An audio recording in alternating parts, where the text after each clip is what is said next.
Denmark প্রবাসীর জমির চারপাশে ইটের দেয়াল নির্মাণ করে চলাচলের পথ অবরুদ্ধ করে দেওয়া হয়েছে। ফলে চরম বিপাকে পড়েছেন ওই প্রবাসী।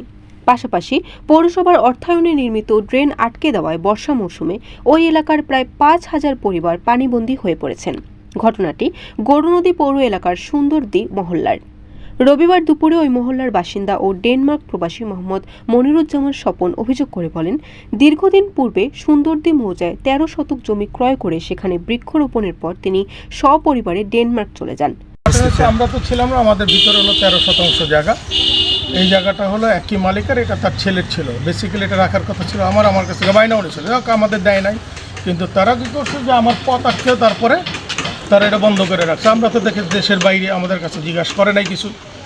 যখন সে কতটুকু পাবে না পাবে সে তার নিজের ইচ্ছা মতো আওয়ামী লীগের লোকজন নিয়ে সেটা বেড়া দিয়ে রেখে দিচ্ছে, কারণ আমাদের কিছু জিজ্ঞাসা করা হয় না। বিগত আওয়ামী লীগ সরকারের সময় স্থানীয় এক নেতার ক্ষমতার দাপট দেখিয়ে স্থানীয় আবু খান ও লিটু সর্দার তাকে না জানিয়ে জমির দুই পাশে দেয়াল নির্মাণ করে চলাচলের পথ অবরুদ্ধ করে দিয়েছেন। দীর্ঘদিন পর অতি সম্প্রতি তিনি দেশে ফিরে চলাচলের পথ খুলে দেওয়ার জন্য একাধিকবার তাদেরকে বলা হলেও তারা কোনো কর্ণপাত করছেন না। তাই দেয়াল অপসারণ করে চলাচলের পথ খুলে দেওয়ার জন্য তিনি স্থানীয় প্রশাসনের হস্তক্ষেপ কামনা করেছেন। সরেজমিনে দেখা গেছে ওই প্রবাসীর ক্রয়কৃত জমির পাশ দিয়ে বয়ে গেছে পৌরসভার অর্থায়নে নির্মিত ড্রেন।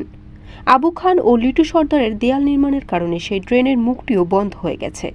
ফলে ড্রেন দিয়ে বর্ষা মৌসুমে পানি চলাচল করতে না পারায় ওই এলাকায় প্রায় 5,000 পরিবার পানিবন্দী হয়ে পড়েন। এ ব্যাপারে অভিযুক্ত লিটু সর্দার বলেন, আমি আমার জায়গায় দেয়াল নির্মাণ করেছি, কারো চলাচলের পথ বন্ধ করিনি। অপর অভিযুক্ত আবু খানের ব্যবহৃত মোবাইল ফোনে একাধিকবার যোগাযোগ করেও তার নাম্বার বন্ধ থাকায় কোনো বক্তব্য নেওয়া যায়নি।